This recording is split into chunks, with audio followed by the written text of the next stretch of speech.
Gordon? Alrighty. Yeah. Live from Hell. Hells Headbangers. Yeah. Is this your first time here, right, Joe? Yeah, actually it is. I've been here with Tommy from Redefining Darkness. Outside. Oh, not outside. Yeah, outside. Never in. It just looks. Didn't walk in. I thought I was gonna. It was like a bad drug deal. I thought at first, until I walked in. So it was fine. Well, why didn't you walk in for last time? I was in the wrong place. Oh. So I apparently there's 2 other places to park. Yeah. And I've always thought the back rear was the front. Yeah. It's when we first came to look at this building, we couldn't find it. Like, where the fuck do you pull in? Yeah, it's a good size though. It's really honestly for people that have never been. It's awesome. It's really cool. It's a well ran operation. Dude, it's overwhelming. I could spend hours in here. Like it's it's a lot. I mean, it's definitely a lot. So for some of the viewers who don't know, Justin, Hells Headbangers, based out of Ohio, amazing label, black death metal. If you don't already know Hells, if you don't know, you're probably living under a rock in hell. But we wanted to reach out because we were trying to do something with him for a while. So we've wanted to collaborate for a while. He has a really big YouTube channel, so we were trying to find out something we could all talk about. And we were shooting back ideas back and forth, and we were talking about our Mount Rushmore of death metal. Yeah, and the shit you do is just real kind of low-key grassroots. You just kind of sit down and 100%. Answer questions and just kind of talk. And because the way I started it like that is because when I decided to do a channel, it was just because people kept telling me to do it. I'm like, all right. And I was like, maybe people keep telling you to do something. Maybe you're overlooking something you should be doing. So I did it. I was like, well, if I'm going to do it, I was like, it's got to be a video every day. I was like, otherwise people are just going to lose interest. And I was like, something like 15, 20 minutes.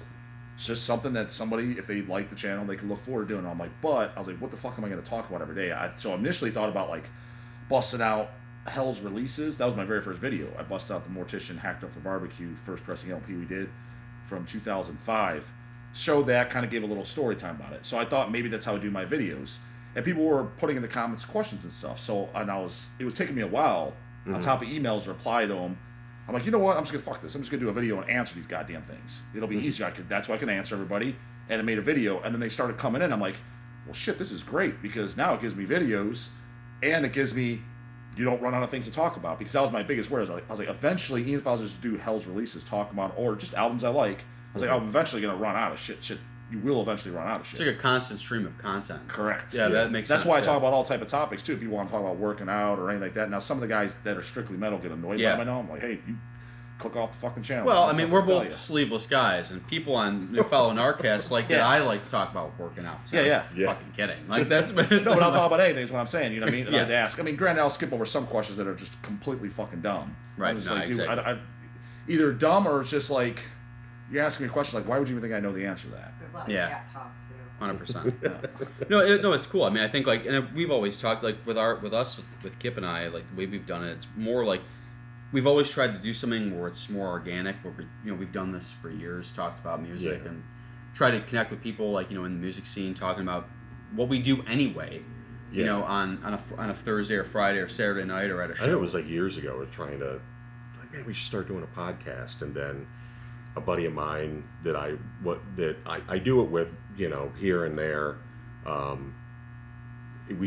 Nothing was really kind of working out, and then Joe was like, I could fucking do it like every weekend, So we started doing it, and he actually came up with. I was like, well, we gotta find a name for it, and he was just like, oh, how about Gnarcast? I'm like, oh, all right, that's cool. Let's do it. That's a pretty good name. So it's better than my fucking channel name. It's just my name.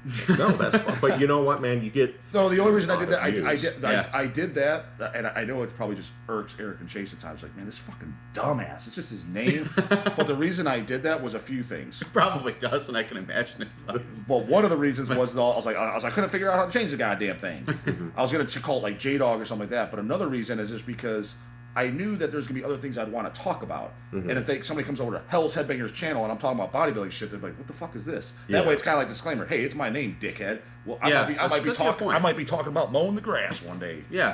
That way it's kind of that disclaimer too. I was like, I never said it's a metal channel. From the, I was like, correct. And in case I say anything that they don't like or agree with, it's like, hey, it's me. It's not really the company. It's just me. Yeah. And They may have 2 other opinions. You're a social media independent contractor. Correct. Exactly. I like Social that. media independent That's contractor. crafty. Correct. That's so I looked at it that, and the reason I haven't changed it either then too is because it's worked and no one cares. I was like, oh, so why? And my motto with everything in life is why fix what ain't broken. I agree. Now the only thing is, people are probably laughing their ass off too. He's like, he doesn't even got a profile picture.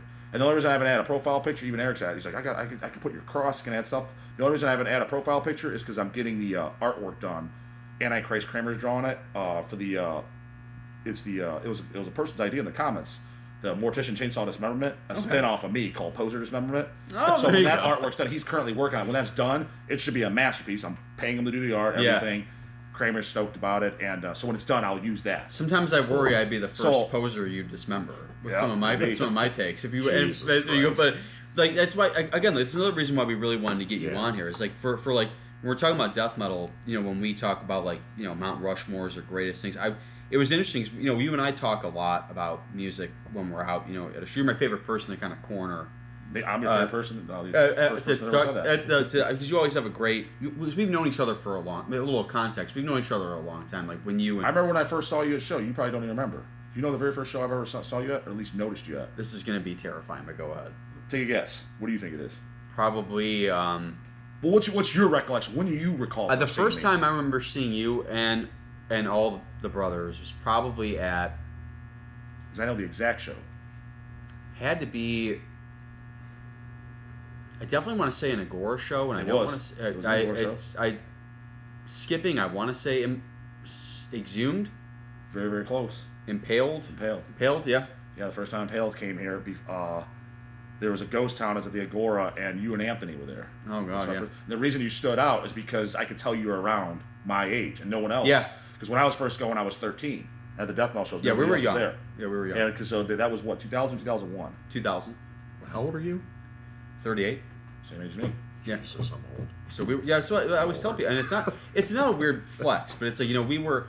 People always wonder, like when I talk about the Severed Remains album, it's like that album came out. We were 16 when it came out. Mm-hmm. Yeah. So you got to think about if you write a record, especially at those times, and find people to do it and play shows. It's like you had to be pretty young. We were pretty young, and that's why when we talk about the new metal stuff, it's like in context and retrospect, I listened to a lot of that stuff in the 90s, but it's like we were into more extreme stuff at a younger age. Dude, all the best stuff, if you look through the math, and nobody ever fucking does for whatever goddamn reason, all the best stuff is played by the youngest years. Dude, look at the guys in fucking Black Sabbath.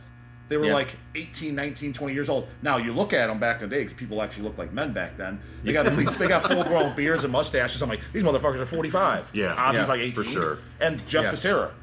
They wrote that on Spring Break. He was 16 years old. Yeah, Seven that's churches. fucked up, man. Look at all the demos and shit like that. I mean, do you think Trey Ozagoth, when fucking Abomination's coming out, you think he's 35 years old? Right. No, he's probably like 19. Right. It's true. I think youth kind of moves it. That's something I kind of got more into with hardcore and punk. It's like it's always been like more like you also have to have a respect of like people are doing it at youth. But I think what metal does, and we've talked about this before, it's like it's fine for youth to kind of carry the torch, but a lot of the modern death metal bands, I know you're heavily critical, they try to capture the vibe. They don't write songs. People don't understand what just you taking youth and the old, for example. It's kind of like, I'll take a clip that fucking Arnold said when he was coming back, when he retired from bodybuilding and then he came back to do his 1980 Olympia.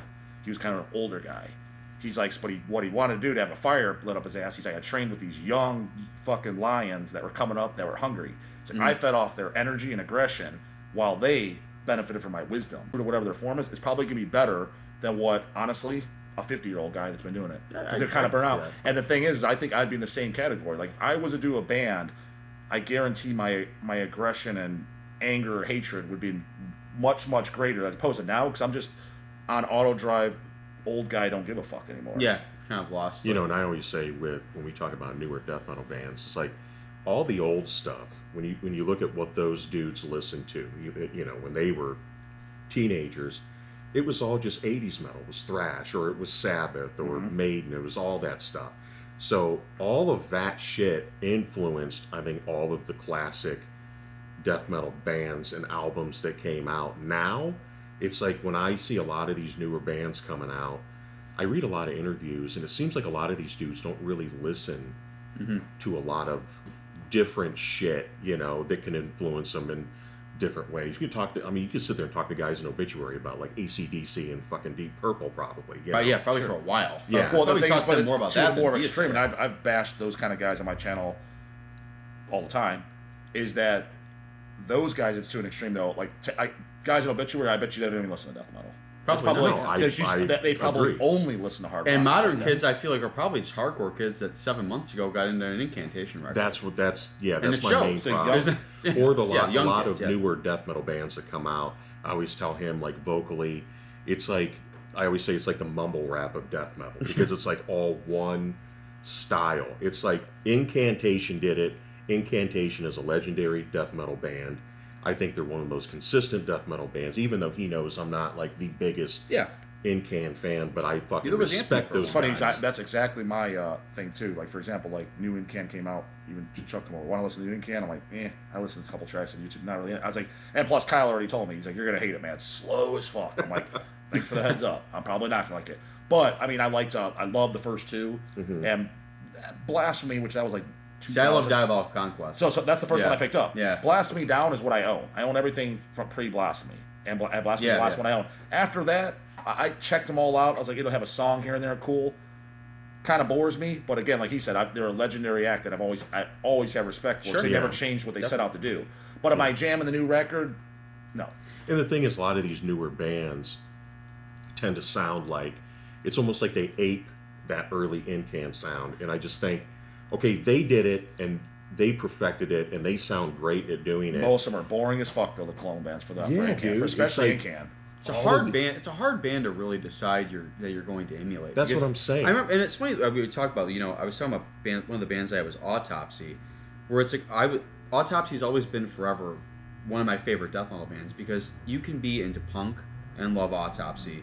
You can be a hardcore old school death metal fan, love Autopsy. Modern death metal band, they have a personality to their music that is their personality built on lyrical content. Like, that's a strong thing when death metal was always important to me. But you were saying about the thrash thing, like, coming out of the thrash element, bands had a personality and identity that they carved for themselves. And I think Incan in the early 90s like really did. They were one of the first bands doing that. Really that was ultra their thing, you know. And it's hard to really to emulate it is always going to fall short. And I think, but it was an easier band to capture the aesthetic of, and not a lot of the nuances of. And that's why a lot of bands just fall short. Like you were saying, like the first couple of Incan records, like they have such a distinguishable attitude. You put on Mortal Throne right now, everybody knows what it is. I just listened to it the other day. It's great. Yeah, it's great. Always after all these years. But imagine like trying to. I think at Pillared, people have always tried to emulate that vocal style more of it.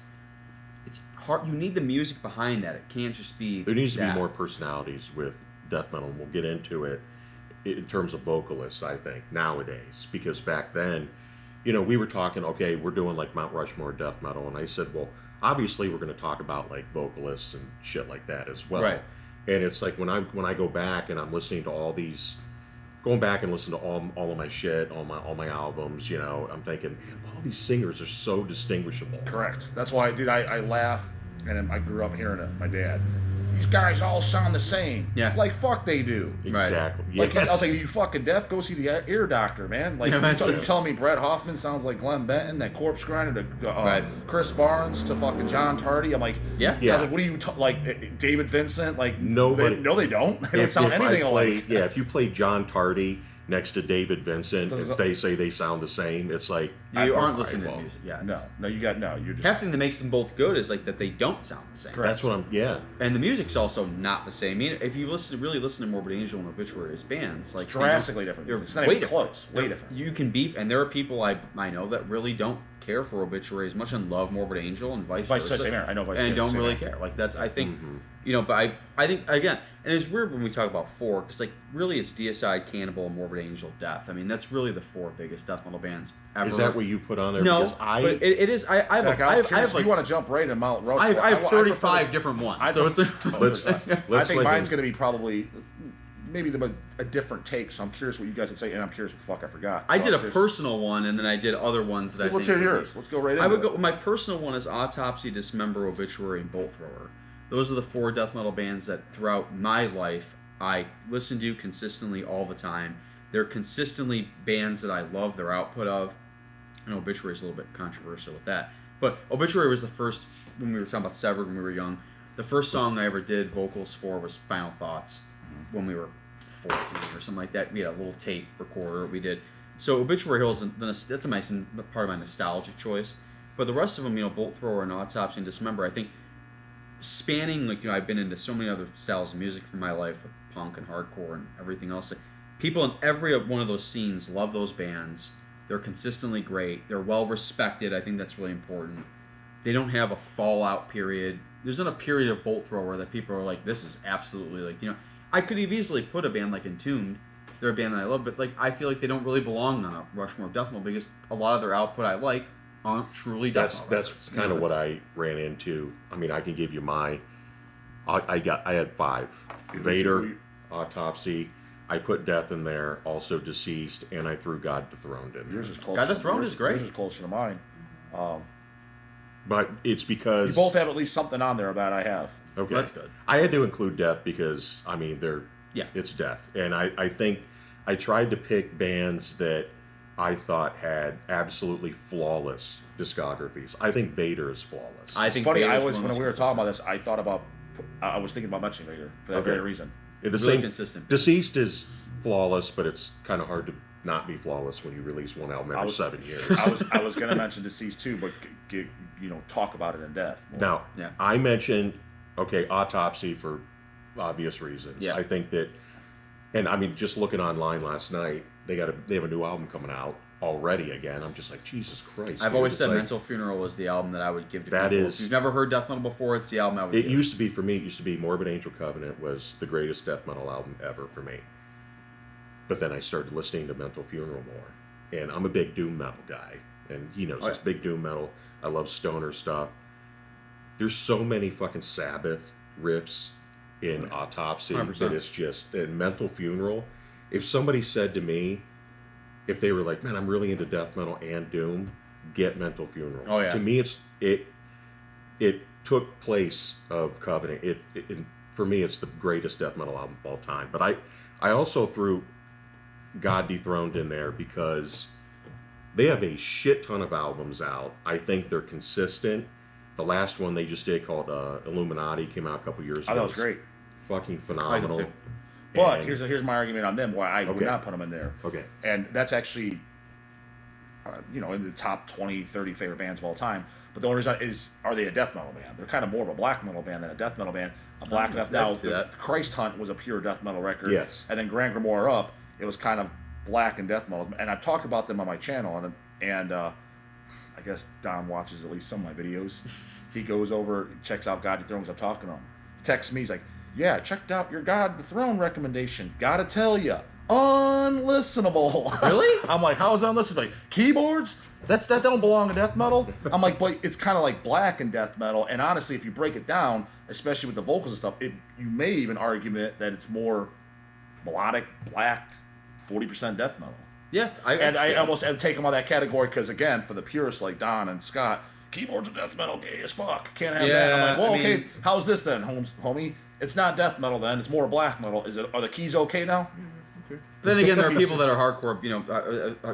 Some tried and true, purist black metal people will say that keyboards don't belong in black metal either. I mean, keyboards are a weird instrument where a lot of people say they don't belong in a lot of things. Yeah, and I guess for me, like when I was putting God Dethroned on there, and I knew, I was like, okay, because it is black and death metal. It's not straight death. It's not anything like Vader or Autopsy. Mm-hmm. But at the same time, Deceased, especially their newer stuff, to me, it's more traditional metal. Yeah, that's where I was going to get it. So Deceased, I was going to argue, and then that I would want to put them in there, but it's argumentative. Basically, after Blueprints for Madness, is that stuff really death metal? I think now what I do say is, I've always said this, I think quite possibly if you take metal as a whole, at least thrash metal up, maybe not going as far back as like just straight up traditional heavy metal, so like figure, I don't know, 83, 84 is extreme metal, Yeah. Up to today. I would definitely make the argument that Deceased is probably the most underrated band of all time. I had them on an underrated thing, and I was going to say too about Deceased. I've talked to him about it numerous times, and I've always said, why is it, maybe because they're on Hells, why do they I think that after Relapse, now they're finally on a label that respects them, that releases quality stuff. That I'm like, I'm happy for King, and but I always think, why isn't Deceased? Why aren't they on bigger tours? Why aren't they bigger? Is it a choice from King?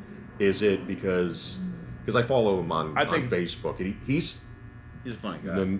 He's the nicest guy ever too. But he doesn't have a filter, so I think it's I think it's a combination of things. One, I'm sure King probably even admittedly so, has maybe burned some bridges over the years by being no filtered up front. There's that. And two, dude, I've said it a million times on this channel. I think, I don't know what percentage you want to say, but it's up there. That majority of the people that are in this are not into it.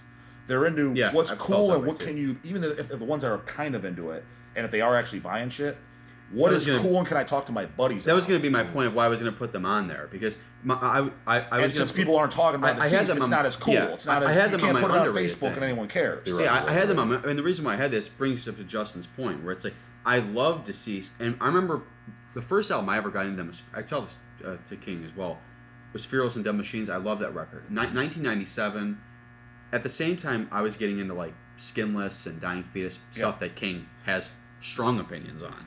I know, same thing. I was getting all that shit at the same time too. We'll leave it at that he has strong opinions on. He says it right in my video.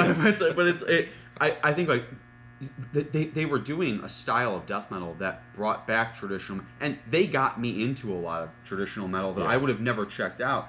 They were that band, and I told King the one time, I was like, he was going on a Relapse tangent, and as he should, like, he was on the label, and I was like, dude, I was thinking to myself, like, I bought the record at Best Buy.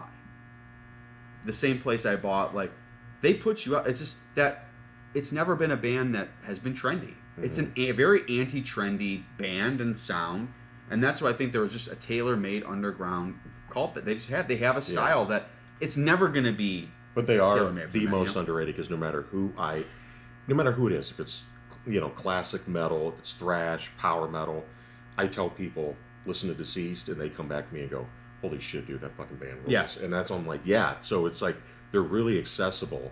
But I'm curious to hear your list of your Rushmore.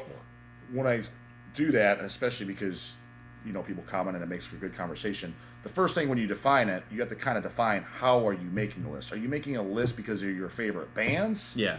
Are you making a list because they're the most popular? Right. Are you making a list because, well, it's Possessed, dude, they put out the first record? It's like, okay, but they got one death metal record, and you can even argue that's not even death metal. There's a debate. I never considered it a death. I consider it first generation death metal, and the first where death metal started, and then it progressed from there. But even them, I wouldn't put them in there. It's like because you have one record. Right. Mm-hmm. That was that. And then the rest, there's no, Beyond the Gates is totally a thrash record. Yeah. And if it would have been called Gates of Thrash, nobody would even consider it a death metal record. And then someone like Death, for example, I consider the first two albums death metal. After that, it's kind of like more progressive death thrash, I guess. You know what I mean? Like progressive metal, or whatever the hell you want to call it. As opposed to what, at least, and the older heads, which I guess you're in that category, but I guess you don't come off as elitist as a lot of the guys I grew up around. No. Meaning that they... It's hard. Those are big shoes to fill. I'm talking about the guys in their 50s and shit. Oh, yeah. Anything after fucking 89 wasn't death metal. Right. Or it was fake death metal. Outside that opinion, what was traditionally looked at as death metal is, let's call it like it is. It's stuff like Cannibal Corpse, Deicide, Suffocation. That's what most people think of when they think of a death metal sound. Yeah. So if we're going off that, I would go with stuff that's in that style, and also how many albums you have. Like, for example, I would love to put Morbid Angel in there because Altars of Man is one of my favorite records of all time. But that band shit the bed kind of fast. I would love to put Vomitory on the list because they've been so consistent. Yeah, like they're not as important. Domination to me fucking blows, and they're Morbid Angel now is a goddamn joke. Yeah. In the last several years, so it's like I can't really put them in there. I agree because Obituary. As much as I love the first two records, and they don't have a record I hate. I have heard a couple later ones I didn't like. I thought the last record was pretty good. The reason I don't put them in there is I didn't like the whole Traitor thing of, they're gone and then they're fucking back and they're only back for a fucking paycheck. Like I said, those guys ain't listening. Yeah, you mean like from when they finished Back from the Dead. Back from the Dead, and they're where were you, dude? There's that, and honestly, meth. I think it was meth. There you go. But it's like there you go. And then honestly, like albums like World Demise, it wasn't terrible, but it was weak as fuck. Like when people are saying like this is one of the greatest death metal bands. I'm like, they're putting them in the big four. I'm like, you're gonna honestly tell me this band? Yes, I love World of Might. But I'm just saying, but now I'm like that. If you're gonna put them in there, and like say Suffocation's not in there, for example, right? I mean, you tell me World Demise is better than Human Waste? Not to mention Suffocation started a whole style of death. Without Suffocation, there aren't a lot of bands. See, now personally, and again, because I would keep a little bit of my bias in there too. I wouldn't put Suffocation in there, but I could see why someone would. Sure, I would. That's what I was saying. So basically what I'm getting at is, before I kind of give my list, is it's somewhat biased, stuff that I like. Sure. Pretty much they have to have at least a few albums. Yeah. I don't like all the albums, and they never kind of betrayed. And it's also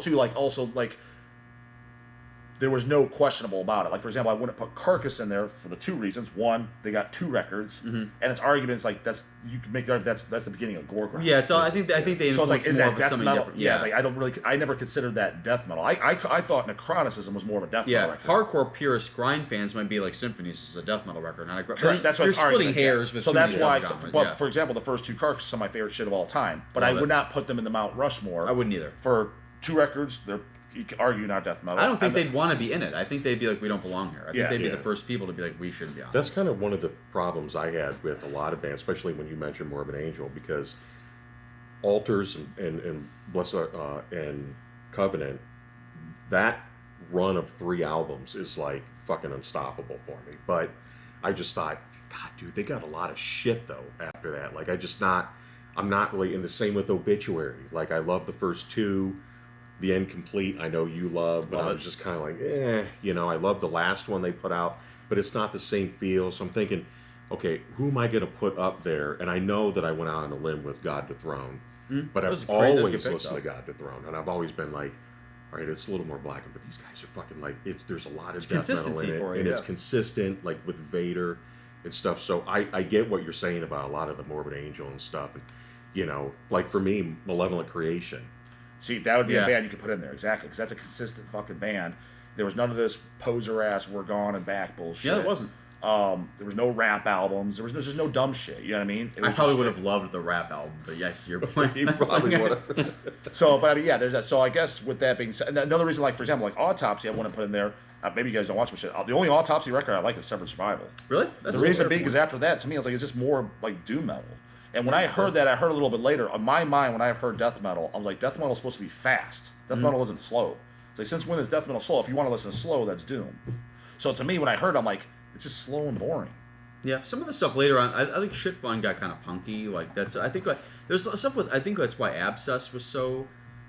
I think Chris always had like there's. And to your point, people forget too. It's hard. A lot of your younger fans, especially viewers of your channel, Paul and I talk about this a lot. People remember when we were younger, Autopsy was not beloved, nobody cared, nor popular. They had one failed tour. Like it was punks that made them pop. Punks made them relevant again. That's another word when people constantly talk about them, especially young bucks. Why it just me the little bit of wrong way. I was just like, dude, 25 years ago, none of you idiots were saying this. Yeah. Nobody thought of it. I can tell you in 2001. It's just trendy ass fucking these kids. I'm like, just shut the fuck up. In the Severed Remains photo, I'm wearing an Acts of the Unspeakable shirt that I think Anthony and I got for $40 on eBay. Yeah. That shirt right now, I have to second mortgage a house. Yeah. You know what's funny is I actually had an Acts of the Unspeakable shirt too, original too, and even though I actually like one song on that record.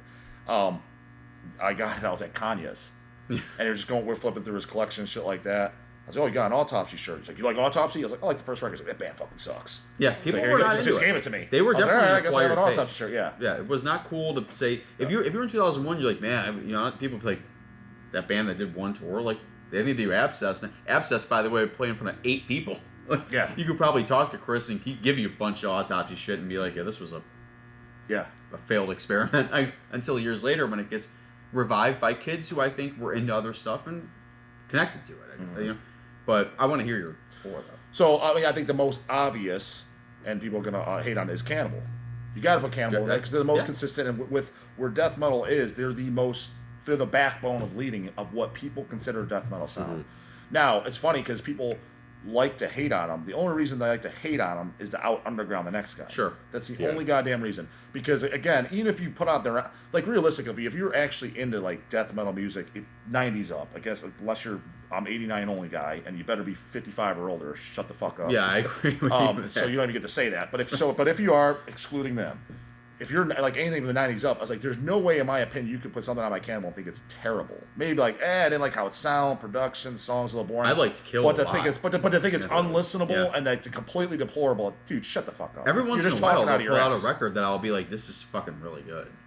So there's, to get to your point about, back to your point about like not putting certain bands on there. I'm doing an episode with a buddy soon about 70s stuff. And like heavy rock, heavy metal, whatever. Every year we're picking our favorite album from each year. Every year there's a Sabbath and Zeppelin album, almost every single fucking year. Well, for the 70s it would be for me too. Yeah, and I put them to the side each year because I was talking to, I messaged my buddy Kevin and I was like, I just don't know, like, I don't want it to be kind of typical. I'm not trying to be different because there's a lot of other bands that I like. And so it's like I was sitting there listening to like the first 3 Cannibal. Eaton is my favorite. I can totally see that. That record, the thing is, it's funny. It's like, listen to like Chris's vocals and shit. Who the hell sounds like that to this day? Yeah. Nobody. Mangled. Well, nobody sounds like him now anyway. Oh, yeah. Well, I sound like him after like 4 blunts at Paul's. And like actually, I sound like him a lot. Give me 5 more of those. But I don't give a shit what people say about him. He's fucking, like, if that band, those early albums, especially the Barn, his era, that's my favorite Cannibal era. Sure. And so I agree with Cannibal being on there. I agree. What's the second one? So in no order. Well, actually, more. Honestly, I'd just go out and say it. Deicide. I was gonna. And the reason Deicide, some people like. It's weird to me though. They'll throw out, they're like, well, dude, they did like incinerate them and shit like that. It's like, first of all, go back and listen. That's a good record. Yeah, it's like, go back and listen to it, dum dum. Were they on?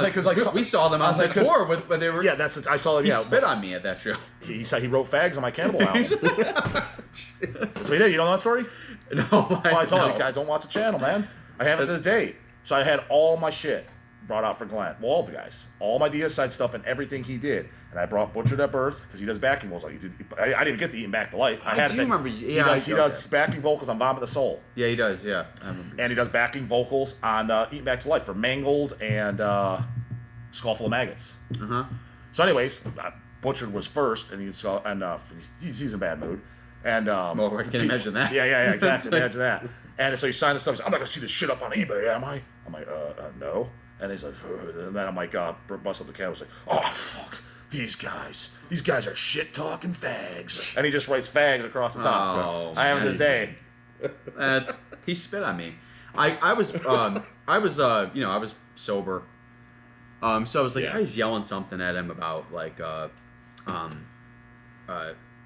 Larson or something like that. He just hawked one right on my face.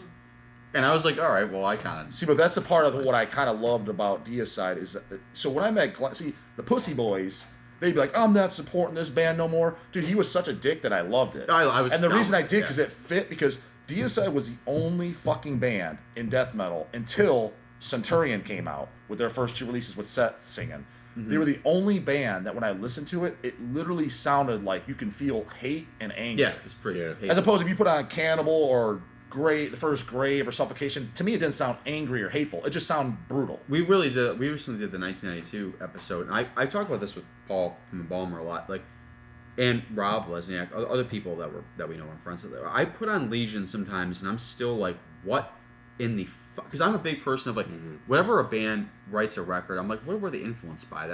I guess that's like the history nerd in me, where I'm like, I want to know what they were influenced by, what they listened to. That's how I got into a lot of punk and hardcore with bands like Bolt Thrower. I was like, okay, they were more into like punk. They were more like research and stuff like that. What in the hell influenced that? It's almost like it's just there's like from the leap from thrash or whatever they look to that. The self-titled Legion is an insane record. If you put it on, it's still insane. Dude, not to mention just Glenn, just his whole figurehead as far as death metal.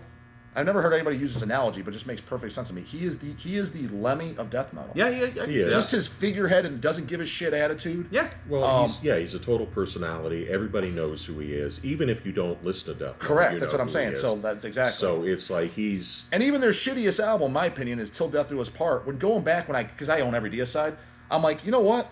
It's not the greatest. It's like Motorhead, yeah. I was like, but yeah, exactly. Motorhead, everything's not a jam. They don't make bad records. But I mean, but when I put on Till Death Do Us Part, I'm like, you know what? It's still better than 99% of the shit coming out in the last 10 years. Right. But it's their weakest effort. I'm like, hey, dude, even Motorhead has a few fucking kind of duds in the catalog. Sure. Even Maiden's got a few duds in the catalog. But none of those geezers fucking Motorhead sucks. Well, what do you think about the Hawkins not being in? Do you think that? Dude, honestly, I got to be honest. The last Deicide album they did, Overture to the Last jamming. I love that record. I was jamming. That's my favorite. The Wade Out Here. That's my favorite album without the Hoffman Bros, I'd say. But Okay. In the Minds of Evil's fucking great. I mean, Trample the Cross is on there. Fucking. For me, I Steve did. Ostheim's the most underrated drummer in death And that's metal. another thing with the band too. It's at least it's not a goddamn fucking cover band like half these fucking bands. Yeah. You got the main front man, the Image, and you got the fucking drums. So yeah, you're missing two guitar I players. think without Yeah. Steve, that band would really be something different than. Yeah, and I was listening to it on the way out here. That album almost made it. I did the one episode we did for comeback albums or kind of return to. I like Deicide. I love the first two. I think Once Upon the Cross is fucking killer. Servants of Light is great. But Servants of Light was the first one I heard. So that's like that. Servants of Light might be my favorite record of all time. I think that would be the first one I bought. That's the first one I bought, exactly. And I Above, kind of got out of it after like Incinerate Him. I did like Scars of the Crucifix. That's great. I love that record. Fucking, I remember when I bought that and I was just like, holy shit, dude. It gave me the feel of like the first two. And then I was just, for my fault, I just kind of got out of it. And then when I have the plenty new of one bands like that came myself, out, yeah. When Blasphemies came out, I was like, holy fuck. First of all, the album cover was fucking great. And got some young dudes in the band helping him. And it fucking showed. I just thought all the songs really stood out. They do. The song that It's sounded... like the first album. The song that sounded the least Deicide was Defying the Sacred, because it's got that really melodic part. But I thought it was a good song. Yeah. I liked it, but I thought it didn't have the... I guess that's my only complaint, but again, I still enjoyed the song. But I mean, all the rest, I just thought the songs were all very, very good. Not a song you can hear them a... playing live, which I always heard. It's like the Motorhead thing. It's like that's why a lot of people don't like Another Perfect Day, because it's like. But again, at the same time, because as you know, extreme metal can get a little repetitive. It was almost a little refreshing, even though it didn't kind of sound like Deicide. Mm-hmm. It took you, oh wow, this sounds different. Yeah, sure. Yeah, and I know I was just watching a recent interview with him where he was on. I think it's the dude from. The Hatebreed guy or the other guy? The Suicide Silence guy. Yeah. Garza, whatever. He's a nice fellow. I met him in person. Okay. I mean, I'm sure we don't like the. Well, I know we don't like the same music for the most part. but I mean, he's a really nice guy. A Suicide Silence dude, but I was reading people were like, no, you got to check the interview out. And it's really good. So it's really good. Yeah, he did a good job. And that whole thing he does about the Hoffmans, where he's like, all they got to say is 2 words. Oh, I'm sorry. They won't, and I'm sorry. And it's funny because I told him a story where this message board that I'm on. When the Hoffmans, after they left and they went back and did Amon and they released the first album after they left, Deicide. And they had it where if you ordered from them, they would sign the album. And so all these dudes on this message board ordered the fucking album because they were like, yeah, we'll order, get the Hoffman brothers to sign it. They signed the fucking cellophane. They never even opened the album. And so they got the album and they were like, what the fuck am I going to do with this, dude? I want to listen to the CD. I'm going to have to... Not throw it away, yeah. Or cut it, print it, stick it in there. It's like, they wouldn't even open it up. But I just thought, I don't know. It kind of fits, especially when you watch the DVD that comes with Scars of the Crucifix. And you watch the interview. When you watch Glenn and Steve, they seem to be like just... Glenn is grumpy as fuck. And I think it's funny as hell. And I love it, dude. Dude, even when you go there, every time I see him live, even when he's just getting up there before it started, dude, he's 100% got that look. Let's get this fucking shit over with. Yeah, dude, he looks like he doesn't want to be there. He doesn't even try to poker face it. Like, you know what I mean? It's like, god damn, dude. I mean, I'm sure you're getting at least $10,000 a night. I was like, I'd be maybe kind of. My favorite time to see Deicide is when it's in the mid to towards the end of the tour when he starts to maybe kind of phone in. And he does the lazy Glenn voice. Oh yeah, he does.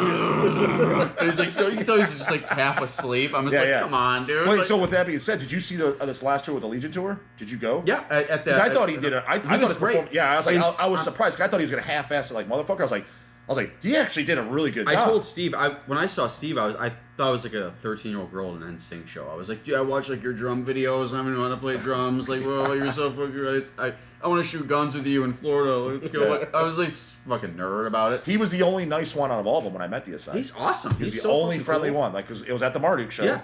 Deicide Marduk in 2000, 2001, whatever year that was. That was 01. And out of all, they were all, you know, Eric was a dick. Glenn was the least friendly. Brian basically just didn't say anything. My ex-girlfriend. But Steve was the only 1 year anniversary. Steve was the only talkative and friendly one. That he was the only one that we could get a photo with. The other guys, I got a photo with Legion. No one from Deicide but Steve, and I skipped my 1 year anniversary with my girlfriend to be at that show. There you go. You should just brought her. It was Danielle. She was always at a lot of those. So I didn't want to bring her anyway. In hindsight, I should have brought her nowhere anyway. But that's a different story. It's a different kind of podcast. Have I met her? Yeah, she was always around. She was always kind of like, you know, she was like a gnat. Okay. Kind of couldn't Does she listen to metal anymore? Or is she out? Like, no, I think she listens to like, I don't know, probably the voices in her head. But I tell you guys, all get out. Yeah. But you have another pick. So what I have two? Yep. I'd put them in there, and it's not necessarily that. And I do like every album, but they're not like one of my. They are one of my faves, but I could find albums by a band, like for example, like Altars of Madness, Something Better. But as far as consistency, time frame, and I do like every record is Immolation. That's a great. I mean, and a lot of people don't understand. It's like they've been around since what was the first demo, the Rigor Mortis demo, '87, the Peace or Tyranny demo, and so they're around before Cannibal. They're around before a lot of the bigger acts. They have 100% my favorite debut record of all time. They never broke up, and all their albums are still pretty consistent. 100%. Now the Dawn of the Dead and shit be like, dude, that fucking Unholy Cult Up, that don't sound anything like Dawn of Possession, but it's still death metal, and it's, you know what I mean? Well, none of the other records sound like correct. Dawn of Possession. I know, yeah, exactly. Yeah. Well, actually, that's the thing is that's you know, it's funny because the production is unmatched. that's the only, because that was 1990, right? 90. I think it came out in 91, but it was recorded in 90 with. That's because I was gonna bring it up when I did the interview with him and Scott, talk about '90s album, and I forgot about myself. It's like, Don, the only album that you like for death metal I know from the '90s is Dawn of Possession. He only likes that in the demos. He hates everything else. Really? Yeah. But so I like everything. I thought it was a consistent band. You got two original fucking members. Well, I guess Ross is an original, but he's close goddamn enough. Great live too. Yeah, and the Great guys live. actually listen to metal. At least based off the conversation I had with Ross in the interview, he's still fucking. He's lyrical content consistency too. Correct. I don't want to, and I will say I love World Demise, but I don't want. If Immolation came out with a World Demise, I think I'd be like, this is the fucking. That's what I'm saying. That's why World. You put on fucking World Demise. It's fine. I'm not saying this is a turd. But I mean, comes in, I just don't care. Yeah, it's like I just don't want to listen to this. If Immolation did that, I'd be like, that's what I'm saying. I'm like, this is fucking lame. Yeah. And I told him before that Immolation is with Incantation for me. That those are two bands that I fucking respect the hell out of. I think they're legendary bands. I just never warmed up to either of them. But Dawn of Possession, I think, is absolutely fucking perfect. Yeah, people are. That's a great. And it's my ignorance that, like, with the newer stuff, because I know people love the newer Immolation stuff. They're just like, dude, you need to listen to it. It takes a few listens though, because there's kind of a lot to go on. Mm-hmm. But when you get to know the songs and you follow the lyrics, I'm like, they're good songs. I'm like, oh, these are good. Yellow but didn't like if you first put it in, like if you just put the player down in your car, it's not a wall of noise, but it goes a little bit.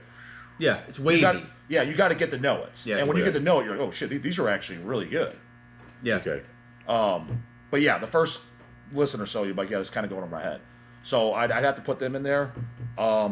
Vader wasn't a bad pick because again, bunch of guys that have been around forever. Love it. I love the demos. Not to be that guy, but then when they came out, just consistent. Again, none of this "we're fucking back" bullshit.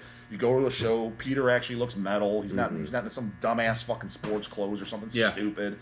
I think bands. I think you have to have a level of respect. What you can knock on Vader, what the people do is they. But I thought their songs made up for it. Is that they're the epitome of overproduced death metal. Yeah, you want to say that? like Litany? The cannon drum. Well, just in general, their shit is really produced. But I just think their songs it's like they're really good, memorable songs though. Litany is a fucking great album, but I love that. I love that record. When I bought it, the drums that you brought, I didn't even know that until Tommy pointed that up. Yeah, on an episode I did with Craig on his thing, he's like those ghetto trash drums, and I'm thinking like, now that you say it, I guess that kind of I never really thought about it. I had that thing fucking turned up when I bought that album. Got out, bought it at the store, put it in, turned it all the way up, and I'm pretty sure one of my lungs collapsed. Your subwoofer just bass, I'm just exploded. like, Jesus Dude, Christ. it's funny is when I make my top favorite Vader albums, that's like in the top I 3. love But the Litany. songs are fucking great, dude. Totally. Their Wings? newer shit. Awesome. Stop it, Solomon. That was a Same great. here. That's a great. Was that the one with Dying Fetus open Yeah. for? Yeah. And that Dying Fetus, it was like Dying seeing, Fetus was on Destroy the it was like Opposition, seeing right? Master P, and then Master P gave his drums to Vader because they didn't have any drums, and it was just like, you know. I saw them once at the House of Blues, and God, who was it? The open Dias Irae, which was kind of like a Vader connected band in a way. Is that another Polish band? Yeah, Yeah. and Because there's a lot of bands from Poland that, Decapitated. but I mean, a lot of bands that like worship. Oh, that's kind of like, not other than, I mean, Behemoth might have surpassed them in Lost popularity. Soul, another underrated Polish band, great, consistent. But Lost Soul is great if you like technical stuff, like good. See, the mastermind behind all that is fucking Sebastian. You know Sebastian, right? Oh yeah, Because that's, it's his own land. If it's from Poland, it's automatically good. right. Well, So he's kind of a biased source. Like, oh, it's great, man. I'm like, well, I'll listen to it. I don't know if it's gonna be great. You just think it's because it's from Poland. Was you had a fourth? Is Vader the fourth for you? Is that? You can put him in. He'd be probably a toss between them, or see, I would like to put him maybe either Malevolent Creation, or honestly, as much as it's gonna sound weird, but it's like, fuck off, because I would have said this 20 years ago. Mm-hmm. Not these dickheads coming in now. For me, it's Mortician, and the Really? reason Mortician, well, because to me they were the epitome of heavy, and they were kind of the benchmark. Okay, this is the lowest of between the vocals, the tuning, everything. And I was like, here's the benchmark. Everyone's below that. And you want to talk about consistent? You can make the argument they're too goddamn consistent. You know what I'm saying? They are, and I just loved it. To me, yeah. and you gotta remember that was one of the first death metal bands I heard. It was like the first Yeah, they're up 5. there for me. So when I heard it, I was like, whoa. I think, and too, with my list was really personal with Autopsy, Dismember. That's what I'm saying. That's more personal. It is, and I think Mortician too. I think again, cross genre. Whether you're into other genres of music, they have always been popular with more grind fans, more people that are more aren't trying. But to some of them too, and there's some of the people that don't understand. Where if they hear Reanimated Dead Flesh, I'm like, it's crystal clear production. It's got the drum samples. I'm like, dude, you're stupid as fuck. I was like, because things like, if you want to ignore that, if you want to be the extremist with the drums like that, Mortal Massacre is one of the greatest fucking death metal 7-inch ever put out. And in the demo, which also came as a brutally mutilated 7-inch, coming out on Hells Headbangers 12-inch pictures, in case you ever give a fuck. Oh yeah. I was like, that's one of the greatest fucking death metal demos, in my opinion, as far as brutal death metal. It's a great. I was like, that's demo. got a drummer, so shove it up your ass. Yeah, And House by the Cemetery, yes, it does have the drum machine, but between the rawness on that, dude, there was no goddamn record. I don't care what anybody says. There was no record that's heavier than that. I love the drum demo. machine. That, like I was like watching shit on YouTube, and I think it was on one channel. It's like Ken's Death Metal Crit or whatever. Yeah. And I think he put like an early Mortician demo on there. Mm-hmm. And so I listened to it, and I was like, holy shit, dude, this is fucking great. And I think I sent it to you and somebody else, and I was like, this is fucking killer. Because Justin was saying when he and I knew each other, when Ohio Death Fest 2002, in the Severed Remains collage, there's a picture of me, Andy from Live It Down was in Cala, Big Andy from Parma, and there's a big, in the middle of that, there's me. All of us, our age group, we wanted to meet Will. Yeah.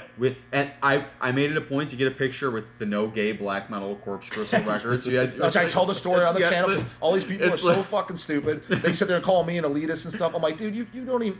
Yeah, exactly. Back then, dude, if you. Again, no gay black metal, bro. That was the thing. That was that, and then the black metal guys, the Dwayne Morse, the Parma scene, they like the more Swedish stuff. They hated on the Baxter scene, dude. All that gurgle. Yeah. It was like, dude, there was like these divisions. You think I'm a gatekeeper, dude? I'm the most open-minded motherfucker. Then there was hardcore and punk people that thought both of them were silly and liked all of it. I was like, I'm actually pretty fair. Yeah, with my gauges and with my ratings. I was like, but these guys, dude, this guy's the biggest gatekeeper. Why? Because I'm not praising Frozen Soul. Chad's a nice guy. And I've said it. I've already said it 10 million times. I've yet to listen to them on record because every time we came in, it sold out before I could. So I kind of forgot. But they opened up for Napalm Death at the Grog Shop. Yeah. I'm like, let me check these homeboys out.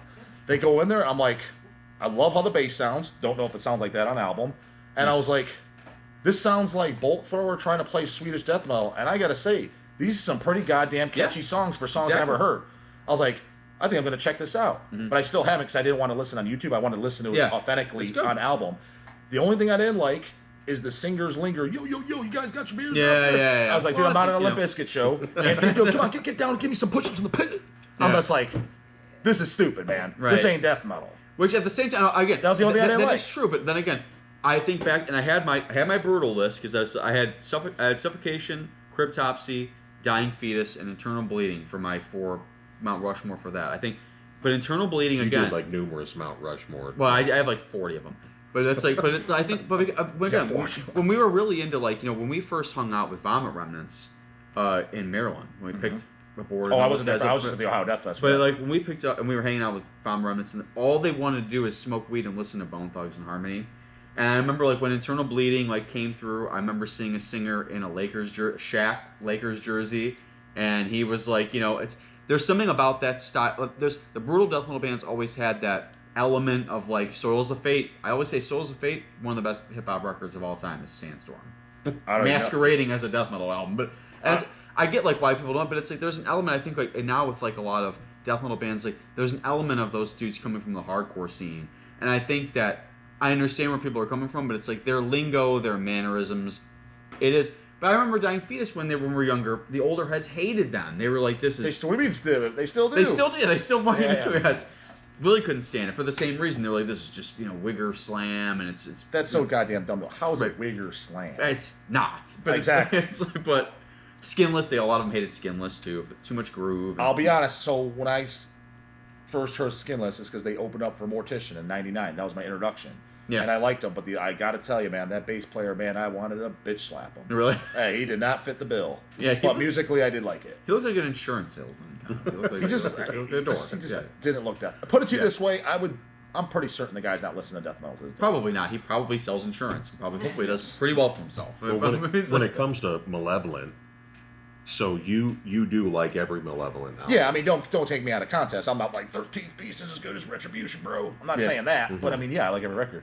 What do you think about Stillborn? Because I love Stillborn. Ones. And anyone that says they don't like it, it's because they like pussy death metal and only overproduced Vader shit, which I like too.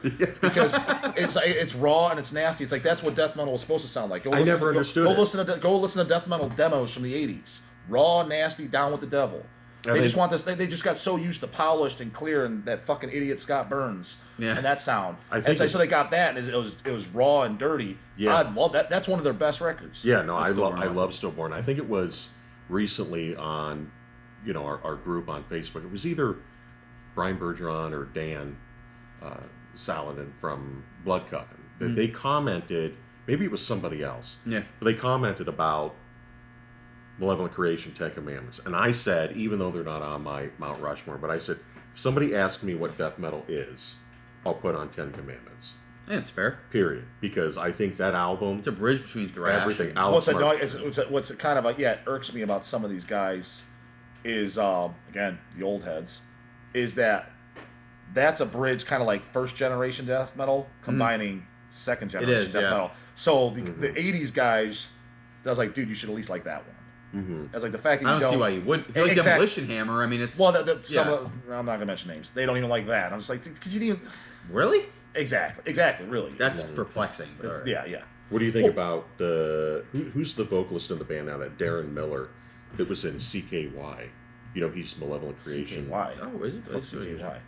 It's that fucking. Do you know who CKY is? CKY was in Bam Margera and all the Jackass guys, but it was like a band that was related to that. Bam Margera's brother Jess was in CKY. Yeah. He doesn't know who Bam Margera is. Just Jackass. Dude, anytime I hear that commercial shit, I'm already distant. Because Jimmy Death Metal is meant to be underground. CKY is horrible. I thought it was. So after Brett died, after he passed away, which I was like, fuck, god damn it, dude, because he's actually on my list of my favorite death metal vocalist. He's up there. He's one of my biggest regrets in life that I never got to see live. I seen Malevolent Creation, with the exception of 2 years ago, whatever they played. That was another Yo Boy on vocals. What the fuck you doing, dude? I wonder if it's him. No. Some guy. He looked like he was 25. I'll give him this. He imitated Brett's vocals pretty good. I was like, did a good job. But his lingo in between songs, I just wanted to slap him. Yeah. But the only time I saw Malevolent Creation was on the Will to Kill tour, which I love that record. With Kyle Sims, is that his name? Kyle singing, and he was also in Hate Plow. Yeah. I'm trying to do those on vinyl for Hells. Phil, what the fuck? Email me back. And his original band, Sickness. A lot of people don't even know that. Oh yeah, oh wow. That was Kyle's first band. That shit's great. But Kyle sings on Will to Kill, War Call. But I mean, great. Will to Kill's the tour I saw them on, and I loved it. but I was the only time I saw Malevolent, and it was Kyle singing. I've never seen Malevolent live with Brett. There was a couple times I could have gone, but it was.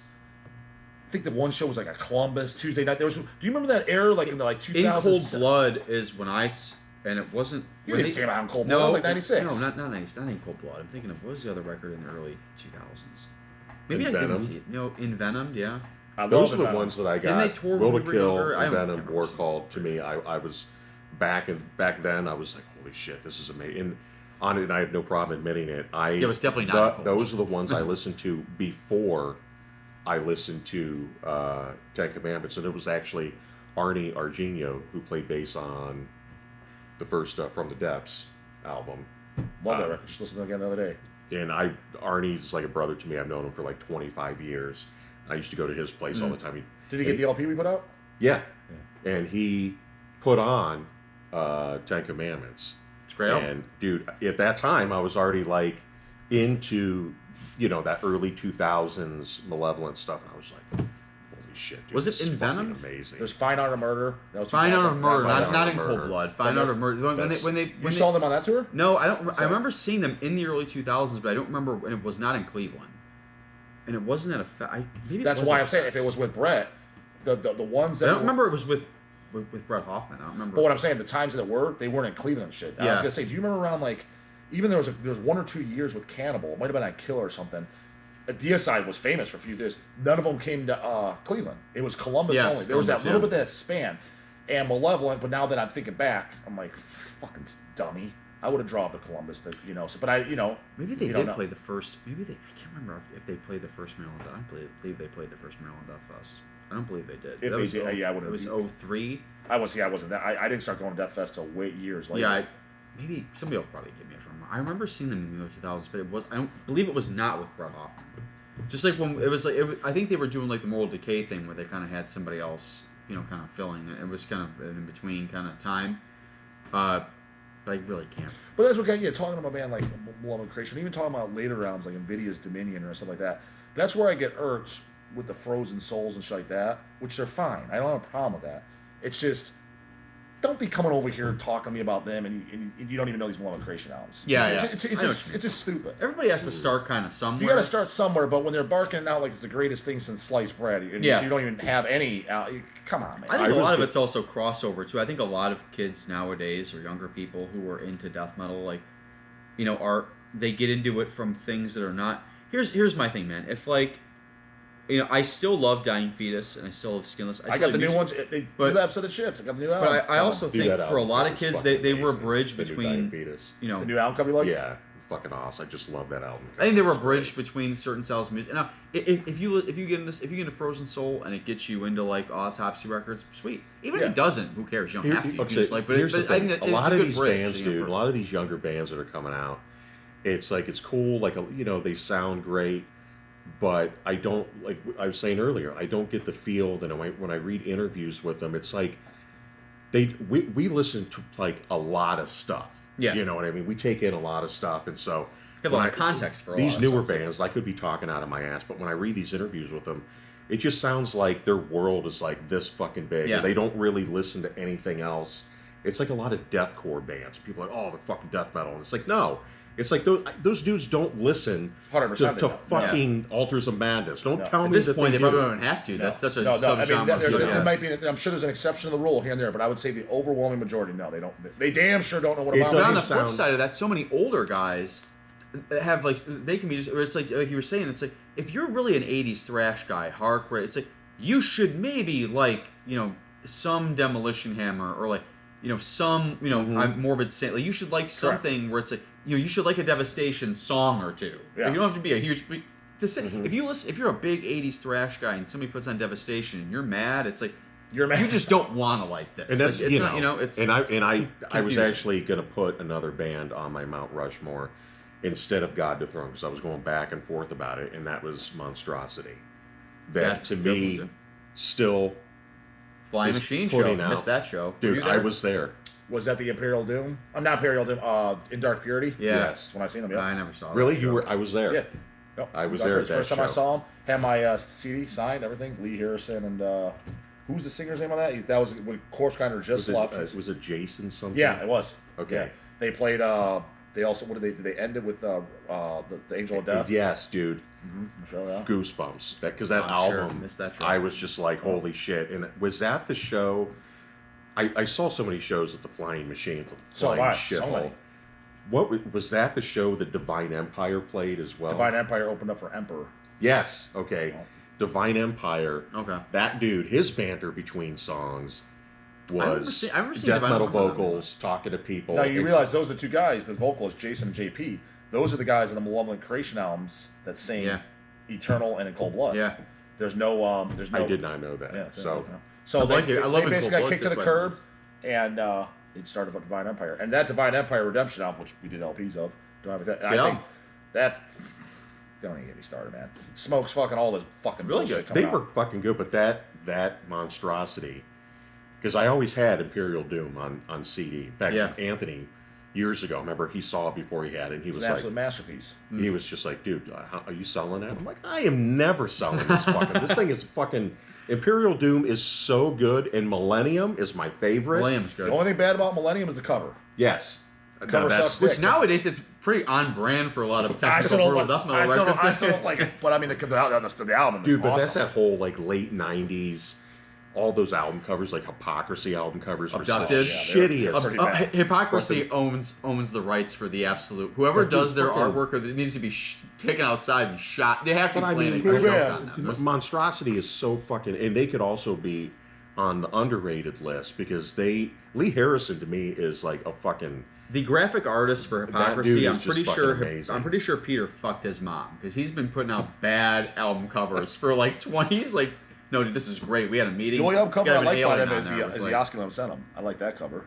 That's I'm saying like once Peter was like solo, it's terrible. Oh yeah, it's okay. Isn't that more? It's just Seagrave. Yeah, that's what I'm saying. It's more of that Seagrave shit where you're like, it's a painting. What is it? From Fourth Dimension on, it's abysmal. For me, it's just again, that's my young 14-year-old mind.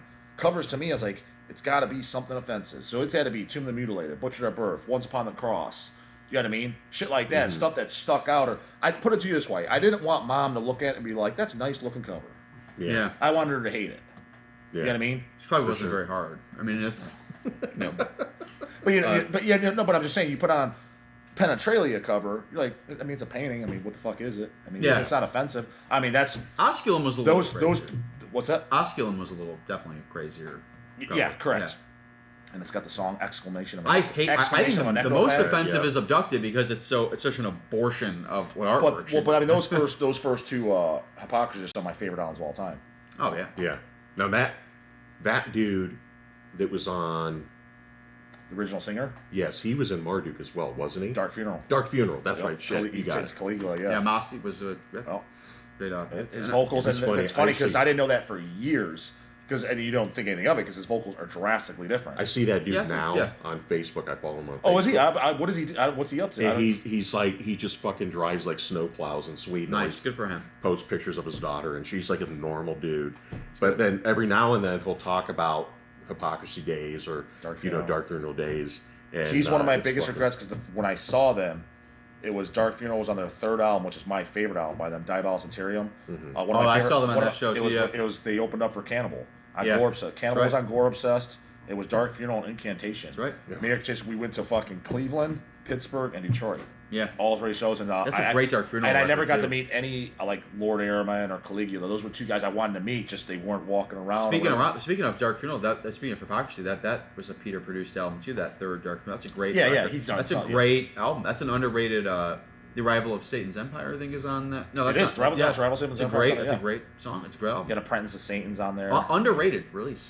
I thought so, but again, according to my channel followers, he's like, they're the Slipknot of black metal. Oh, I've heard that for the longest time. I heard it since I saw my channel. Like, what are you talking? What am I not saying? I'm thinking Secrets of the Black Arts. If you don't like that for like Swedish black, that whole era. 50% of the idiots that say that will say, except Secrets. They will say that though. Now the other 50%, it's all garbage. But the new stuff is fucking. It's like back to that older. Like I think that.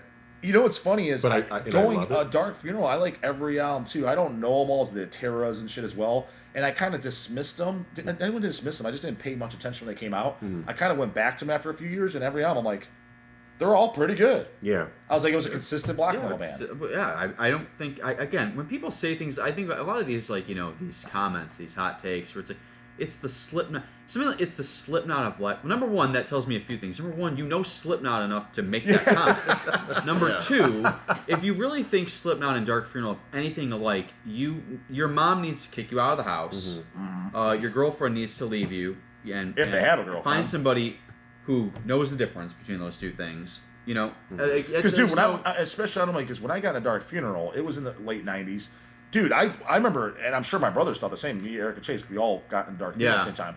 Dude, we thought, like, this is the epitome of satanic. Yeah. Sure. That was it. Now, whether we're like, you were fooled, I don't know. I was like, put on a good front. I was like, this shit seems evil as fuck. Right. Yeah. I knew people back then that were making a big deal about Cradle of Filth being evil, and I'm like, no, dude. Like, you gotta just check out Dark Funeral. Right. So, like, that whole thing, like, it's... I'm also pretty sure some of the guys in Slipknot probably know more about black and death metal than half these idiots do anyway. Yeah. So, I mean, like, that's like... Let me give you I'm going to give you 5 albums that I think should be on Mount Rushmore of death metal. And I should tell you hit or miss, or, like, you want me to respond to them, or you're just going to say Yeah, you can respond. No. Okay. Malevolent Creation, 10 Commandments, Morbid Angel Covenant, Autopsy, Mental Funeral, Brutality, Screams of Anguish. One of the most underrated bands ever, Scott's vocals. And then the self-titled Deicide. Love Scott's vocals. Morbid Angel, I think Covenant, gets sent home on a stretcher by Altars. See, for a while, I actually did not even like Covenant at first. Now, the reason I did, because I liked the songs, I thought like Rapture, Pain Divine, they're great, but I didn't like David's voice. I'm like, what's with this fucking Macho Man Randy Savage fucking vocals? I was like, he had that sick, it sounded like the fucking devil barking the microphone in Altars of Madness. That sounded like nobody, mind you. And don't even get me started on the Thy Kingdom Come demo. They're just stupid fucking sick. Yeah. And then I hear this. I hear tough guy fucking, ready to wrestle Hogan. I don't get it. Like, what happened? Wrestle Hogan and lose. And then you hear in interviews, yeah. So David, why'd your vocals change? Oh, I quit smoking. You need to take it back up, homie. Because that was a downgrade. Now it grew on me, and the songs are good. Mm-hmm. So for me, it'd be a hard swap for Altars. Brutality. That was a band. Their albums I couldn't get into, but again, I'm gonna have to be that Big D.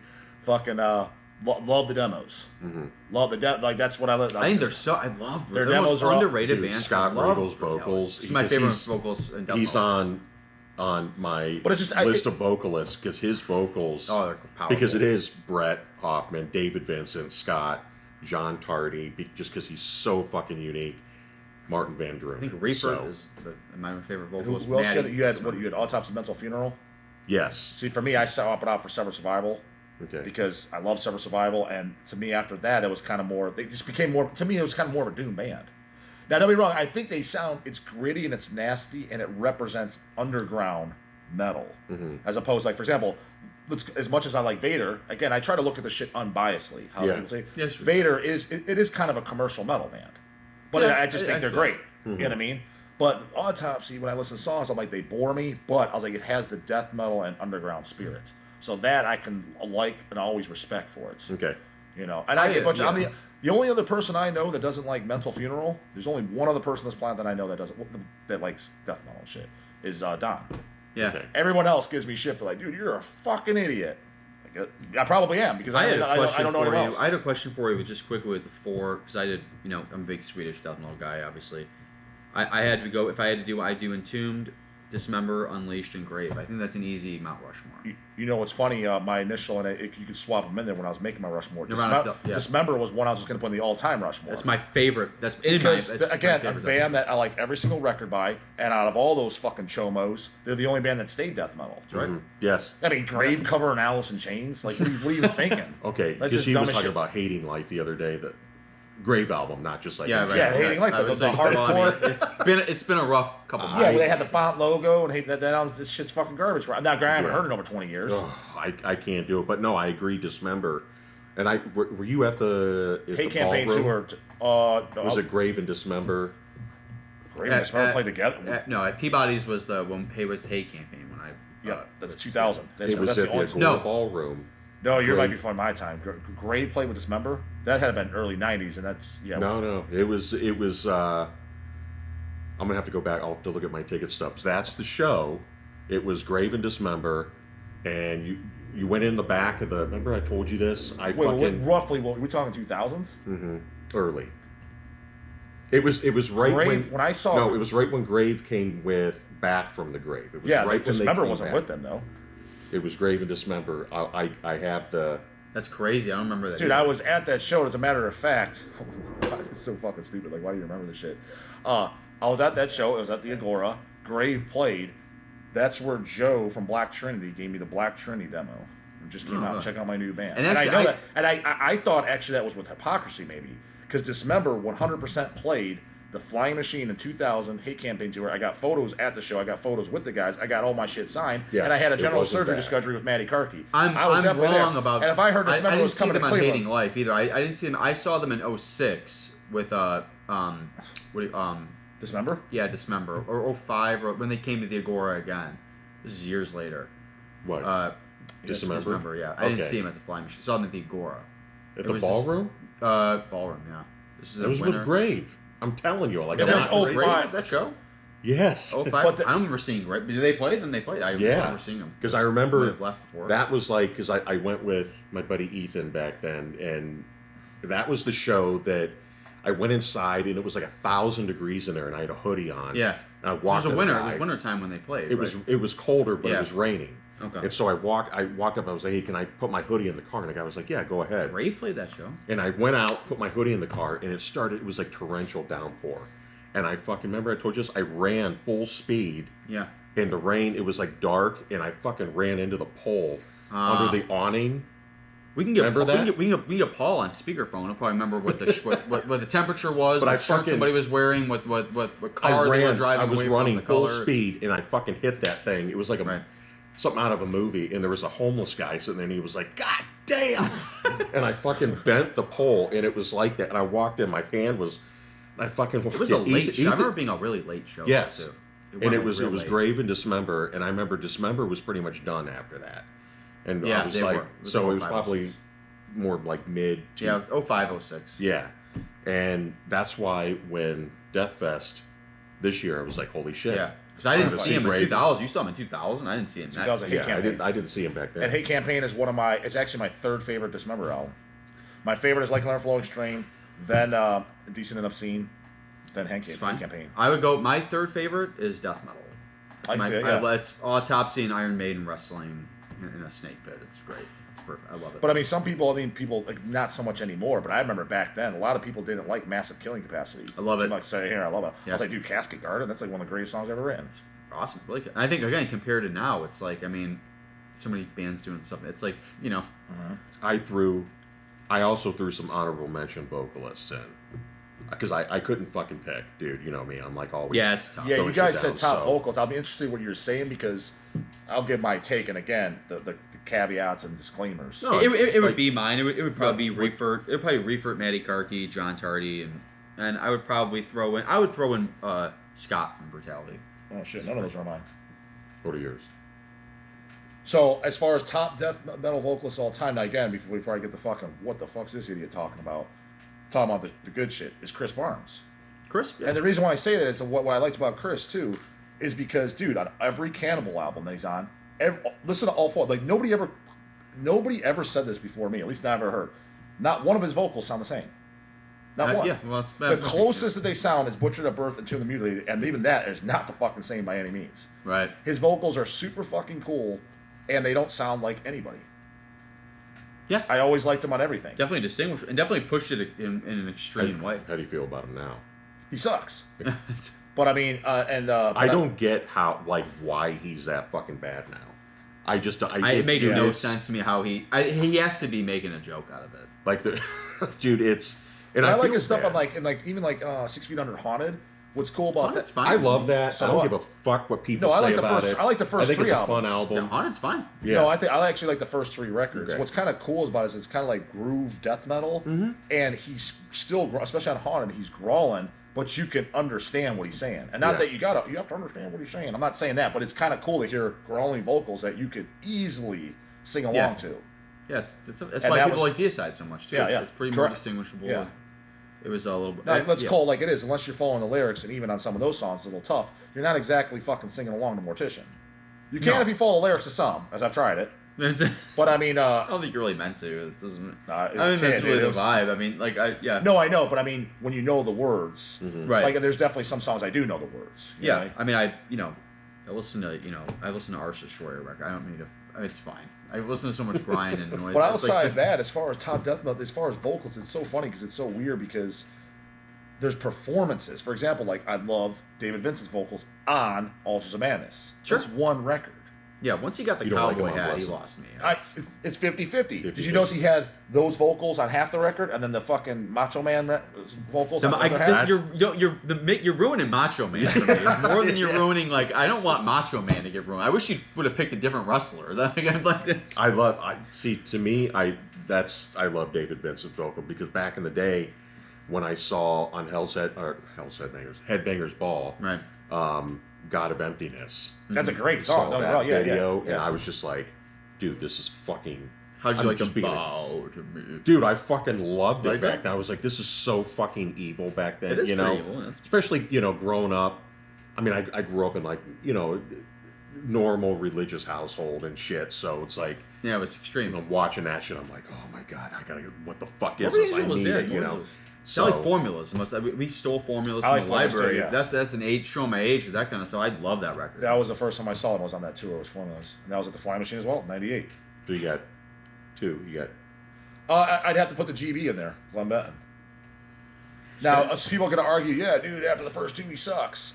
Again, How? the thing, because realistically, it wasn't anything super creative, but what I liked about it is that, again, Lemmy. it was sing-along fucking Yeah. death metal. It's also vocals. Lemmy's pretty So I like that. consistently. Well, as far as uniqueness and sound, yes, the first two records is like, dude, find me another album. I challenge people like, yeah, put on Blasphemerian or something but I'm like, this doesn't sound anything like it.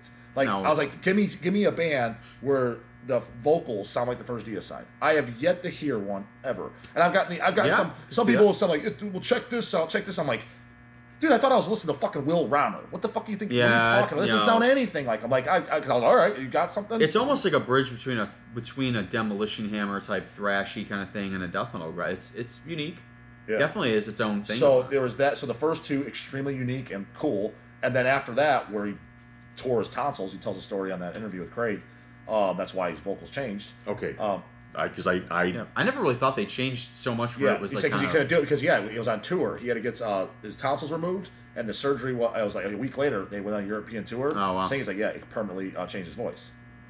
it still sounds like him. But though. I still like because like again, even on something the shitty album Incinerate Them, songs like Bible Bash or Refusal of Penance, Standing in the Flames, Worst Enemy. It's like, dude, you're like fucking singing along, and those lyrics are fantastic. I must say. Yeah, so. they're good. Yeah. So it's like I liked them for that reason. But was it anything like overly like thought out? No, but yeah, I think I like your assessment. It's like the Lemmy of they are kind of like the Motorhead of death metal. Like how Motorhead kind of Yes. casually sang about well, just because Lemmy had Jack that. Daniels and sex, they kind of casually sing And about Lemmy Jesus, just had hating that. Jesus. Lemmy It's just kinda- had that, and granted, he had a little bit more fucking money to back it up. His attitude, he just didn't care about anything. Yeah, right. Too much so to his detriment. Like I think Yeah. he cared about Marlboro Reds and Yeah, Bobby, Jack Daniels I think a as lot. long as he had, he's- I think it had his It's a- Marlboro Reds. He was his outspoken. Marlboro Reds, his whiskey, his fucking meth, his slot machines, and his hookers. I think he was good. Yeah, I think that's kind of even says But that. he was, Don't we all he just was need those things? outspoken. That's He good. was totally outspoken, but not. It didn't come across as like forced, and I think that's the same with Glenn. Glenn's just a fucking grumpy old bastard, Correct. And it's like the vocals on Self-Titled to me. I remember when I bought that, and I remember exactly. I threw it on. I was going to Akron U, windows down. It was summertime, and I cranked it. Mhm. And dude, the looks I was getting, Oh, I'm people about were to say, like, that's "What an the easy- fuck?" And I was like, that's an "This is the experience." greatest shit I've ever heard." Because I bought. Are they on At Death's Door 1 or 2? I think it's the first one. It's Dead by Dawn is on that comp. I mean, Dead by Dawn's probably because that's like their hit. Yeah, and I'm a huge horror movie fanatic, so it's like that's what got me. You want to hear a Dead by Dawn and King Folly story? Yes. You know the Dead by Dawn, King Folly. Yeah, maybe. So when it came out, when people are praising Deicide, of course, King hated him, right? Oh, I He's like, can't that imagine. dude, that shitty fucking band with the Donald Duck song. And they're like, what are you talking about, Donald Duck song? Donald Duck, Donald Duck. Oh, God. Donald Duck. And when you listen to it, every time I hear it, I was like, kind of sounds like it, I guess. King Corn. The last time I saw King, I had an Exploited shirt, Death Before Dishonor, Exploited shirt on. He told me a story about how he saw the Exploited in like '83 with like Bad Brains. So it's like, whenever I see it, he always tells stories like that. But I'm sure he has a lot of. He used to always wear the was it the Fuck Wigger metal shirt or whatever. My favorite, because he had his quote shirts. He was making there for a while, kind of when social media was a new. I think back in the Facebook days. I loved his shirt. The singer of Arch Enemy is a fake metal cunt. Oh yeah, like the MySpace, he used to work for MySpace. Yeah, he used to. Yeah, he did. Yeah, she did used to rip on her. Funny story of Arch Enemy, which I told on the other episode, was when I saw Arch Enemy at the Agora with whatever that show was, and I went with Biello whenever I had the Reputrefaction hoodie, and I spent the whole show up front flipping off Mike Amat. Yeah. Because to me, he had ruined. Now I don't really care. He's probably a nice guy. Like, I'm sure he chased me around the Agora and like wanted to beat my ass. Tommy Haywood had to get me like out of harm because he would have fucking killed me. Like I'm not. In case you haven't noticed, watch this. I'm not exactly the most physically imposing He's individual. not either, though. And even back then, I was like 3 inches shorter, so I was like legally a midget. This guy was like should have he was done with my ass. Well, I'm gonna throw in just as like honorable mentions. Cam Lee, love his vocals. Dude, Cam Lee and I did a video not that way with it up. I mean, he, from what I've heard to the grapevine, and I don't think I'm spilling the beans. I think he's pretty vocal about it.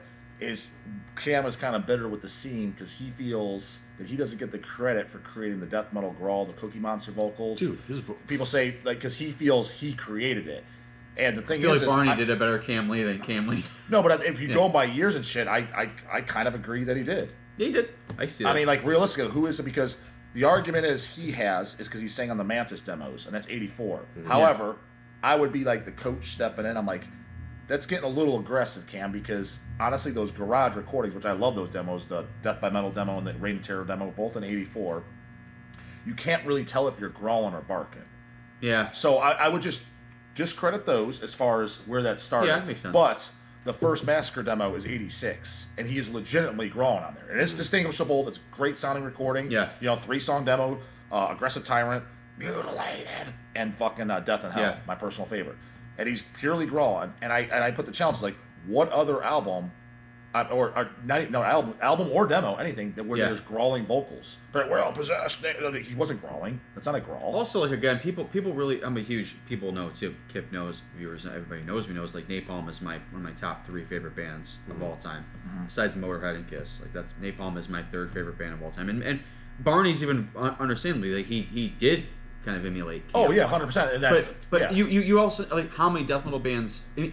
Emulation, not immolation. Emulation is kind of part of extreme music. It is in some way, and it's like I think, Barney adjusted his sound. He brought a bit more of the hardcore delivery to Napalm, which they were influenced by. I mean, I think Cam's great, but he never joined a band really that afterwards. That he didn't have that band and moving forward that gave him that spotlight to keep going on, which I can agree is unfair. He should have been, as far as good vote, he should have been in a band. He should be in a consistent project now. But that's a would have, could have, Yeah. I think, No, I think I would mention Jeff Bruslin from Vital Remains off of Let Us Pray. Okay. That's one of your favorite vocals ever? Yes. Okay. His vocals on that album are fucking incredible. I don't know. See, I'm weird when it comes to Vital Remains. When people ask my faves, like the first couple albums, I think it's solid, like dark death metal, but it doesn't really do much for me. My favorites are the obvious, De-Christianize, and people are like, oh, there must be Icons of Evil. It's okay. It's got Glenn and it's cool. It's kind of on the boring side. I love De-Christianize, but honestly, the album I listen to probably the most out of all of them is Forever Underground. Yeah, okay, so I love that record. My favorite, although I love Let Us Pray, I fucking love that album. I love Into Cold Darkness. I love those. But Forever Underground and Dawn of the Apocalypse, to me, when I heard those, I was like, it gave me, especially listening to both of those, it gave me that feeling of listening to like the first Deicide, where I was like, Forever Underground's technically evil. an EP like, too, this right? is just... Well, it looks like it because when it's 7 or 8 songs, just the songs are so long. No, it's a full length. Yeah. Because the songs are like 5 average. It's about 40 minutes. It is good. But dude, every time it has a power and energy that it just grabs you. Every time I put that record on, I was like, this is easily I have to. It's very hateful too. Like you're mentioning Centurion, it's very hateful. It has a very hateful vibe. Dude. And I saw that. But yeah, that's probably the one I listen to more than. I probably listen to that more than any Vital Remains as far as which is the one. I I saw him at Peabody's with Glenn. It would have been either Christianized, and that was one I didn't make it to either. But I heard of him, because I forget the night I didn't go, and then the next day I heard the fucking stats. I guess it was so, like, he didn't know that he's definitely doing that tour, that a lot of the lyrics he was reading off a piece of paper. No, really? Yeah, I think that's not everything for some. I think he had some for some, because I guess he'd even know he was only supposed to do the album. When I heard, this is what I heard last minute. And the tour was last minute, and then had to book it. Yeah. And it's it like, was well, weird. I don't fucking even really know all this, you know. I told him before, when I saw him at Peabody's, right, which is where I got this shirt, 2004, and he came out dressed like, that's when I tell you, he was dressed like a satanic umpire. Yes, I heard. I heard he had like, he had like a fucking, almost like a satanic, like evil umpire, and the whole time he was just, when he was singing, he was just, you know, and I stood there watching him, I was like, this is fucking amazing. And I saw him twice, and I think that, first of all, I think Tony Lazzaro, he's all fucked up, isn't he? He's got some disease, or is he getting better? Which was the guy that, he's not the one that died, is he? Oh, that's Ralph, right? Yeah, Tony Lazzaro to me is vital. Yeah. Remains. Yes, I think I do. Yes, I think he is, like, has major health problems, I think. That's what I heard. I think maybe Glenn said that in an interview, because somebody brought up vital remains. I think, I think he's not doing good. And then Ralph, who was in Deicide on Stench and stuff, I don't know. Santola. Ralph Santola, yeah. He died, but I can't remember what.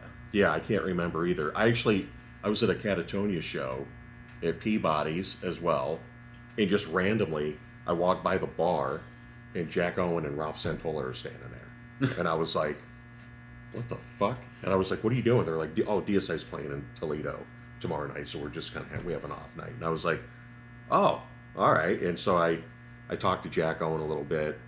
He was really nice to me.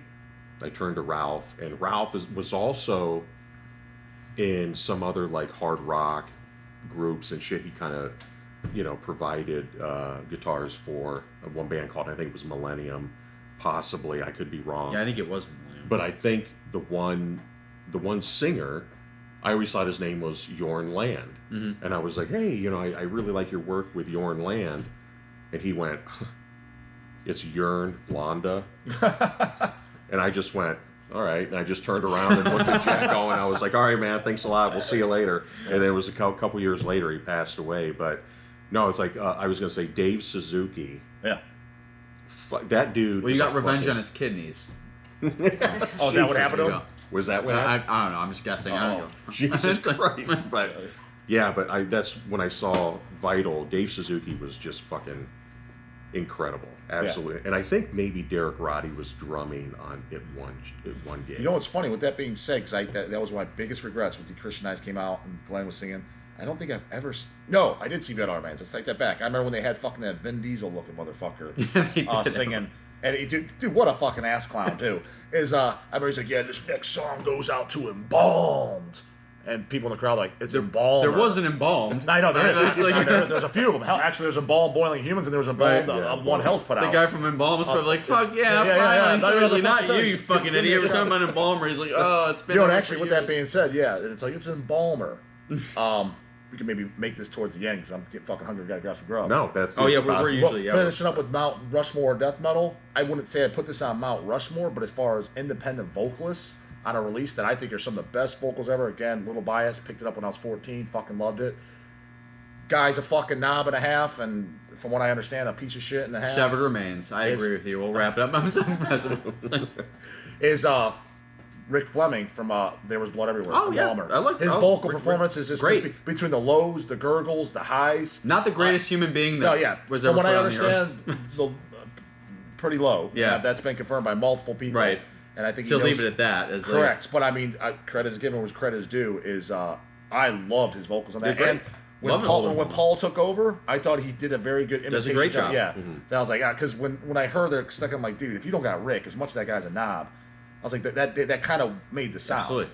But when I heard Paul doing this, I'm like, fuck, I mean, he imitates it really good. Yeah, that's what he's doing. Because you got to have all three. There was that dual thing, and there wasn't like other... The wailing kind of mid is the most important thing. That was like their distinguishable. Correct. I agree.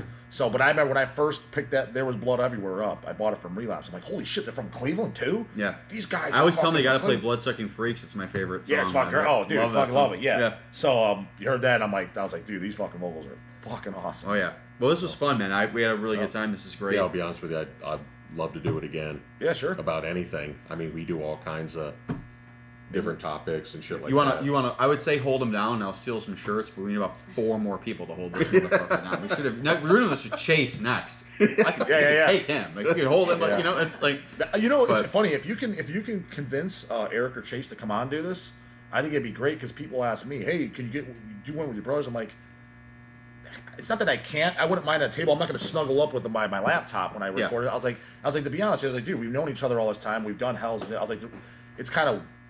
We'd almost have to like fake someone else would have to narrate it because I'm like I don't know what to tell. It's a little more weird. But people kind of want to see their responses, and I think they'd be more open than me sitting down with them as opposed to you guys did one-on-one. I would 100%. I've been cornering Chase, and he might. Chase would be the hardest to get because he's a little bit more quiet, reserved. He is reserved. He is. Eric, I think, like yeah, cool, man. Yeah.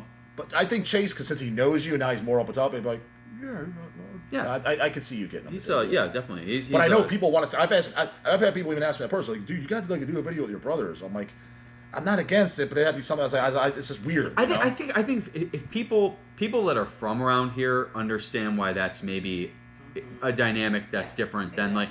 I think people who aren't from the Cleveland or the Northeast Ohio area might think you guys like all like have bunk beds and like race cars together and go fish. It's like I think they have this idea. I know. Let's wake up and put on the new DSi. Yeah, exactly. Like, okay, it's like not really, which is admittedly fun. Chase, you got the new black. We're trying to. And I wish that'd be hilarious. Like that's, but it's no, it's. I think that they. Yeah. Maybe not to that extreme, but yes, they're thinking some along those lines. That's where my mind goes. I'm like, you know, at least. Oh yeah, I'd be down with that too. Yeah, definitely. And to be honest, because if you got them on, I'd watch it. I'd be curious what some of their tips are, especially if it's anything business related, or because some of the stuff I don't know. And when people ask some company questions, I just give my take, and I always put a disclaimer: "Hey, Eric and Chase are like, this guy's a fucking idiot." That's not what I was thinking. I was like, "Hey, that's just I don't know," because we never talked about it. Right. So but I'm kind of curious what some of their takes are on some shit. Yeah, I am too. I think I've had so many conversations over the years with Chase, you know, just at shows and stuff like that. He's a cool person. He always gives you the you always know he's gonna say something he gets the like he brings it in like that, makes the comment. So he's good for one. But smile. Yeah, the smile. He's always got the smile. Gets the grin first. He's like, oh well, that record in yours, but oh, he's totally thinking this sucks. Yeah. All right, we're good though. This was really fun. Yeah, no, it was, and I mean, we got 1997. Yeah, which we're doing in Anthony's basement. Mm-hmm. We should probably start driving there now. Yeah, I want to get there. So. But you doing that tonight? No. Okay. He just lives. Yeah.